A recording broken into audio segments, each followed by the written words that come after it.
So let's say you've just made some tomato sauce because it's amazing and delicious and you used some of it but you didn't use all of it. Well, it turns out you can turn it into so many different things, right? It's just the beginning, it's just a base. And one of my favorite things to do with it is just toss some really good shrimp in. And I'm gonna show you this really cool preparation. It's gonna make them kind of twirl and curl up, and it gives us this incredible texture. It's very much like lobster-ish. I've got some really great shrimp here. Frozen is good. Don't buy the stuff at the counter that's raw. That just came in frozen. So I'm just gonna run this under cold water. I'm gonna use about half a pound here because I've only got half of a recipe of tomato sauce. Okay, so while these shrimp are defrosting, let's actually get our leftover tomato sauce back up to temp. So I'm just gonna turn this on, get all of this in here. And then once this comes up to simmer, just hold it on low. And we're actually not gonna do a high heat cook on this. It's gonna be a really low simmer with the shrimp.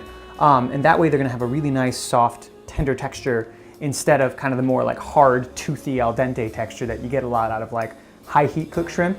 So keep your eye on that. It'll come up to temp real fast. My tomato sauce is bubbling and I'm gonna just turn that down. In fact, because my stove is wicked hot, I'm gonna turn it off. So I'm just gonna drain these off real quick. And then, this is where the fun happens. So get your meat or seafood board out, and then just take your shrimp, toss them on here.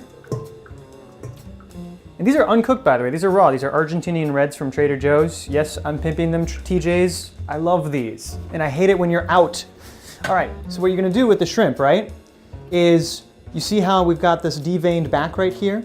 We're gonna actually just cut along the inside and split it in half lengthwise. So just go ahead and just rock them out. Now you can go all the way to the end like this, and they're gonna make these little spirals, or you can, if you wanna get kind of a little fancy here, it's got a little larger one, you can keep it hooked on by the tail, like this, and they're gonna make kind of like this butterfly curly thing. You know, it's up to you. Today I'm feeling all the way through instead of attached to the tail. Turn my tomato sauce back on, wash my hands real quick, and it is back up to a simmer, which is lovely. Toss these shrimp in, just like that. All right, turn this down. We don't want this to be too high. All right, get that in there, oh yeah.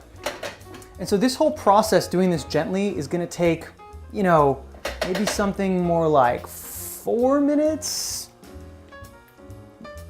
5 if your shrimp are mondo huge. This isn't good with large shrimp. I would keep it in the like 26, 30 under category. As long as everything's covered, you don't have to do too much to it.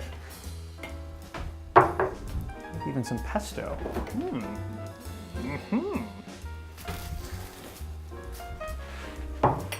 Okay, that's getting a little hot. Give it a nice little turn here. You can see the edges are starting to kind of firm up. Oh man. Looks like I could have used a little more shrimp. Damn it. I like more shrimp. And like with all seafood dishes, don't overcook this. Please don't overcook this. Under is gonna be better. Oh man, that would just be a shame. Just about done. In fact, I'm gonna call it right now. Boom. You see how you see this little curly thing? They just hit that, there's gonna be carryover. Be really careful about this, all right? You just serve this right away. Shrimp. More shrimp. Oh, it's so beautiful. So beautiful. Oh yeah. I'm gonna finish it with just a little salt. And just because. Oh man, that's killer. This is the cilantro pesto that we made the other day. This combination is gonna knock your socks off. I highly recommend you give this a shot. Just, you know, smang it right on there, man. Looks a little messy, but damn, that's gonna be delicious.